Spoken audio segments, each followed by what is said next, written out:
ကြောက်ကက်ကျန်းမာရေးအတွက်အကောင်းဆုံးသဘာဝအစားအစာများကိုပြောပြပေးပါမယ်။ကြောက်ကက်သည်ခန္ဓာကိုယ်တွင်းမှအညစ်အကြေးများကိုစစ်ထုတ်ပေးသည့်အရေးကြီးသောအင်္ဂါအစိတ်အပိုင်းတစ်ခုဖြစ်ပါတယ်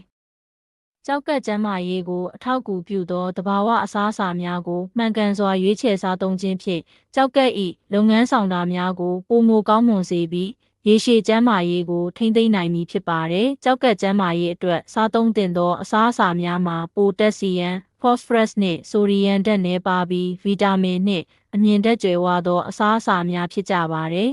။ပန်းကော်ဖီ cauliflower ဗီတာမင်စီဖောလိတ်နှင့်အမြင်ဓာတ်တို့ကြွယ်ဝစွာပါဝင်ပါတဲ့ကော်ဖီထုတ် cabbage ဗီတာမင် K ဗီတာမင်စီနှင့်အမြင်ဓာတ်တို့၏ကောင်းမွန်သောရင်းမြစ်တစ်ခုဖြစ်ပါတယ်။ငရုတ်ပွန်နီ red bell peppers ပိုတက်ဆီယမ်ဓာတ်နည်းပါးပြီးဗီတာမင် A, C နှင့် B6 တို့ကြွယ်ဝပါတယ်။ကြက်သွန်နီ onions နှင့်ကြက်သွန်ဖြူ